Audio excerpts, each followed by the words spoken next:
Nagsisimula ang kwento sa isang lalaki na biglang nagising mula sa isang nakakatakot na bangungot, na may isang babaeng nakabelo na nagbigay sa kanya ng USB drive.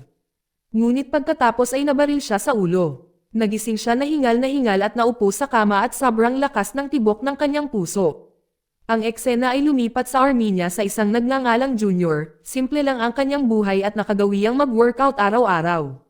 Mabilis siyang naligo at kumakain ng pangunahing almusal sa kanyang maayos at minimalistic na apartment. Ito ay sumasalamin sa kanyang organisadong buhay. Nang lumabas si Junior ay bumungad sa kanya ang karaniwang maingay na lungsod.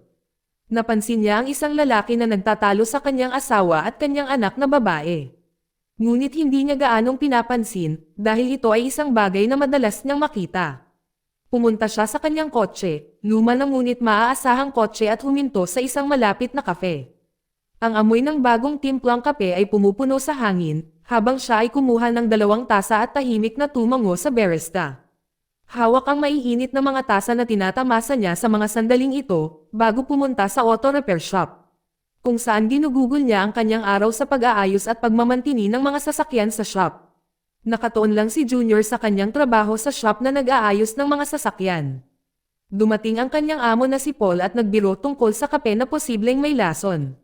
Sinabi ni Junior na ligtas ang kape at pasok ito sa kanyang panlasa. Maiksi lang ang buhay kaya uminom ka na ng kape hanggat kaya mo pa. Nagpatuloy ang kanilang mapaglarong pagbibiro sa buong araw, na naghahalo sa mga tunog ng mga kasangkapan at makina sa shop. Sa pagtatapos ng araw, tinanong ni Paul si Junior tungkol sa kanyang mga plano para sa gabing iyon. Si Junior na may misteryosong ngiti ay nagpapahiwatig na tatangkilikin niya ang kanyang tunay na gusto. At sinasabi ang tungkol sa pagiging maikli ng buhay at pag-inom ng lahat ng alak na maaari mong gawin. Si Paul ay nagpanggap na nag-aalala ngunit ang kalmado na pag-uugali ni Junior ay nagtatago ng isang mas malalim na komplikado. Ang buhay ni Junior ay naging isang nakagawian ng pagtatrabaho at pagkatapos ay ginugugol ang kanyang mga gabi sa kanyang paboritong bar. Ngunit isang araw ay isang pamilyar na bagay ang kanyang napansin sa restaurant. Nakita niya ang mag-ina mula sa kanyang gusali na karaniwang nakikitang nagtatalo, na ngayon ay nakaupo ng payapa ng magkasama. Si Junior ay nagpasya na kumain sa restaurant sa unang pagkakataon at umupo malapit sa batang babae na abala sa pagguhit ng Superman sa kanyang sketchbook.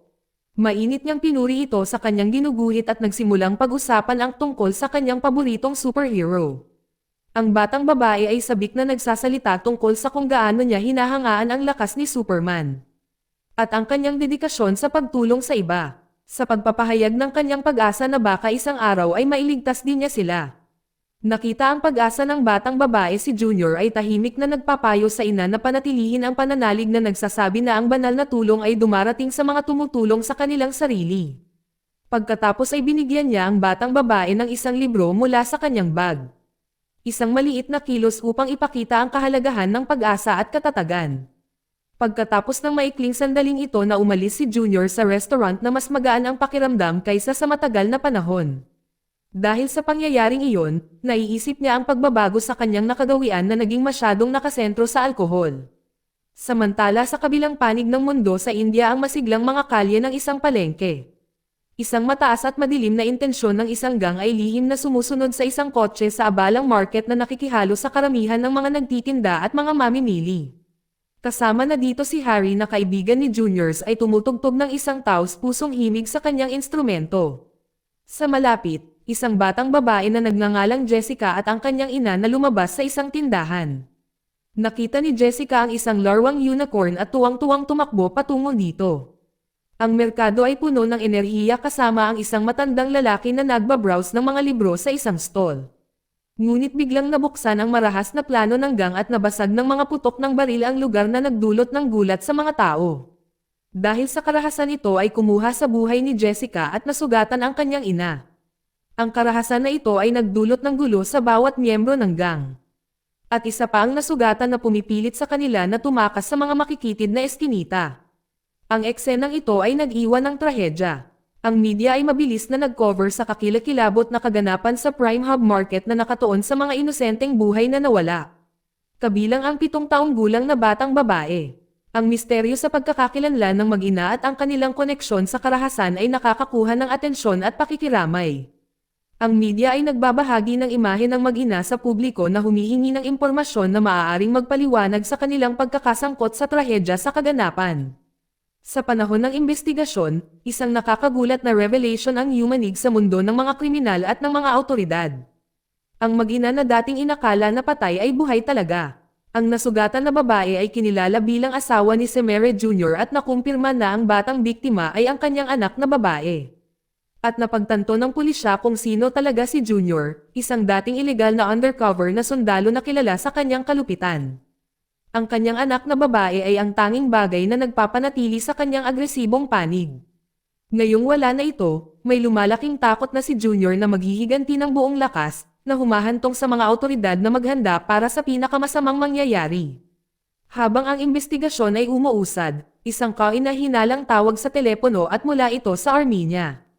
Sa isang kalungkutan at hinihimok ng isang pangangailangan para sa katarungan. Si Junior habang nasa Armenia ay humihiling na ipadala sa India upang aklasan ang katotohanan tungkol sa kung ano ang nangyari sa kanyang pamilya.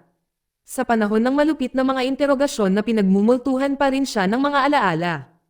Ang magandang pakikipag-ugnayan niya kay Semere sa pagbubuntis at sa kanyang desisyon na umalis sa militar. Na direktang humantong sa kanyang kasalukuyang mga problema na naging sanhi ng kanyang sakit na mas lumalim. Sa isang malalim na emosyonal na sandali na dumalo si Junior sa libing ng kanyang anak na nagpapatibay lamang sa kanyang pasya na hanapin ang hustisya sa kanyang paraan.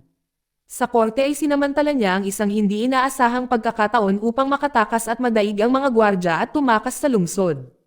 Nakipagkita siyang muli kay Harry na kanyang tapat na kaibigan at magkasama silang bumalik sa dati niyang tahanan. Ngayon ay isang malungkot na paalala ng kanyang nawawalang kaligayahan. Doon nagsimulang pagsamasamahin ni Junior ang mga pahiwatig tungkol sa pag-atake. Napagtanto na ang gang ay walang pananagutan sa pagkamatay ng kanyang anak na babae. Sa tulong ni Harry, natuklasan niya ang nakakagulat na katotohanan na ang inspektor na dapat magprotekta kay Rajesh Sharma ang pangunahing target. Sa halip na kumuha ng suhol ay nabigo sa kanyang tungkulin at nauwi sa pagpatay kay Rajesh mismo. Ang pag-amin ng inspector ay nagpapakita ng mas malalim na antas ng katiwalian na nagtuturo sa kung paano si Singh bilang mastermind sa likod ng nangyari. Sa mga mahalagang impormasyong ito ay naghahanda si Junior na harapin ang mga responsable sa nangyari. Nang nalaman ni Singh ang pagkamatay ng inspector, iginiit niya na ang seremonya ng Shiv Pua ay magpatuloy ng walang pagkagambala. Nang hindi niya namamalayan na si Junior ay determinadong harapin si Singh at ilantad ang katotohanan. Mabilis na pinasok ni Junior at Harry ang seremonya nang madaig ang mga gwardya ni Singh. Sa isang matinding laban nila ay na-corner nila si Singh, sa gitna ng kaguluhan hinihingi nila ang mga sagot kay Singh. Gayunpaman ay tinutuya si Junior at ibinunyag ang isang nakagigimbal na katotohanan ang tunay na mastermind sa likod ng pangyayari ay si Edward Colon mula sa Georgia. Ipinaliwanag ni Singh na ang anak ni Colon ay nagkagusto sa isang Indian na babae. Pinangunahan ito ng kapatid ni Colon na manipulahin ang mga pangyayari. Kalaunan ay nagresulta sa pagkidnap at mga trahedya na nakaapekto kay Junior at sa pamilya nito.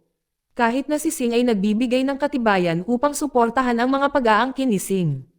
Si Junior ay nalulula sa kanyang pagnanais para sa hustisya. Kaya tinapos niya si Singh na hinimok ng isang hindi sumusukong pangangailangan upang isara ang kanyang masakit na paglalakbay. Habang ang paghahanap para kay Junior ay tumitindi, ang pulisya sa ilalim ng matinding pampublikong panggigipit gumawa ng extreme measures na manipulahin nila ang media. Inilarawan nila si Junior bilang isang mapanganib na kriminal na responsable para sa pangunahing trahedya sa Hub Market. Ang maling salaysay na ito ay mabilis na kumalat na higit na naging masama kay Junior. Samantala sa gitna ng kaguluhang ito ay umuwi si Semera at natagpuan lamang si Junior na naghihintay sa kanya. Ang kanilang muling pagsasama ay napuno ng kalungkutan na natabunan ng mga kalunos-lunos na pangyayari. Na may mabigat na puso si Junior ay inamin na hindi siya matatahimik sa nangyari. Dahil ang kanyang anak ay naghihintay sa kanyang pagbabalik, na ngayon ay hindi na niya makikita. Determinado si Junior na tiyakin na kapag hinarap niya ang kanilang mga kaaway ay makukumpleto na ang kanyang paghihiganti. Iginiit niya na humingi siya ng awa sa kanila bago niya wakasan ang kanilang buhay. Na nagpapakita ng malalim na sakit at pagnanais para sa paghihiganti. Pagkatapos nitong emosyonal na sandali kasama si Semera, si Junior ay umalis patungong Georgia kasama ang kanyang tapat na kaibigan na si AJ, isang tapat na ama sa kanyang anak na si Sarah ay tinanggap si Junior sa kanilang tahanan. Mabilis na nagustuhan ni Sarah si Junior at nagbahagi sila ng mga mapaglarong sandali bago ito makatulog. Pagkatapos ay ipinagtapat ni Junior kay AJ ang tungkol sa kanyang misyon para sa paghihiganti, na inihayag na si Edward ay ang mastermind sa likod ng pagdurusa ng kanyang pamilya. Si AJ na nakakaalam tungkol sa infamous na mga krimen ni Colon kabilang ang mga arms dealing at human trafficking ay nagbabala kay Junior tungkol sa mga seryosong panganib sa hinaharap. Sa kabila ng mga panganib na ipinangako ni AJ ang kanyang walang patid na suporta na nagpapaalala kay Junior ng kanilang matatag na samahan.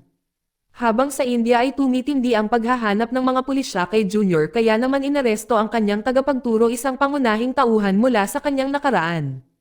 Na ngayon ay nahuli ng pulisya, habang nagtatanong ang tagapagturo ay naglalarawan kay Junior bilang isang walang humpay at makapangyarihang kaaway.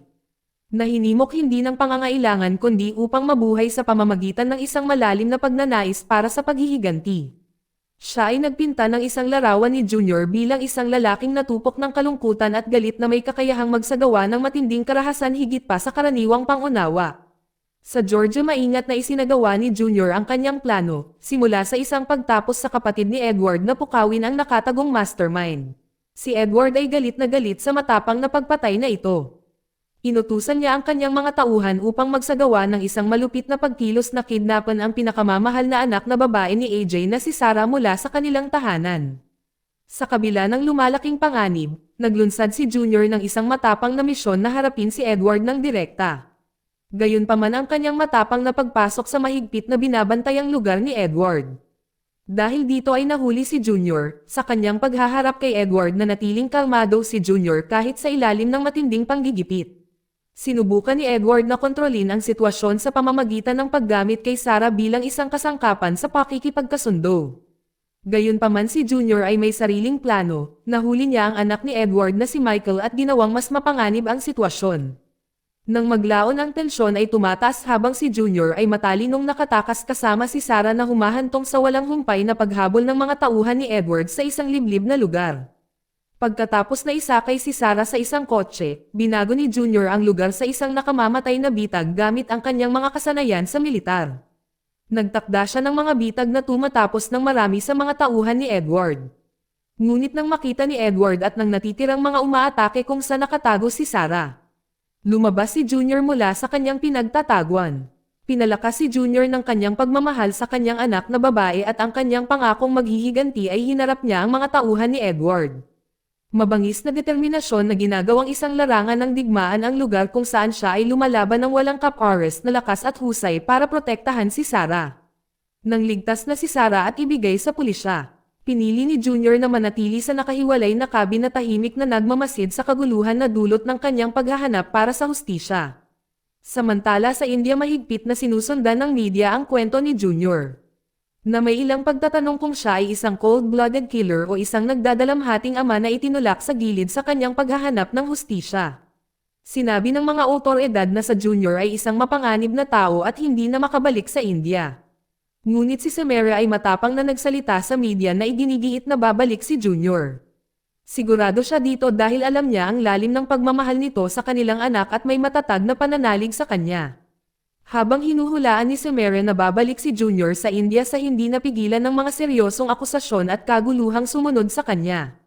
Ang kanyang paglalakbay para sa paghihiganti ay natapos na nag-iiwan ng landas ng karahasan at nawasak na buhay. Gayunpaman ito ay nagdulot din ng pag-asa sa kanyang pinakatapat na mga taga-suporta. Si Junior ay handang harapin ang mga kahihinatnan ng kanyang mga aksyon na udyok ng kanyang walang hanggang pagmamahal para sa kanyang anak na babae at ang matinding kalungkutan. Nananatili siyang matatag na handa sa anumang susunod na darating. Siya ay hinihimok ng walang humpay na pagnanais ng isang ama para sa hustisya at pag-asa na malinis ang kanyang pangalan. Dito nagtatapos ang kwento. Salamat sa panonood kaibigan.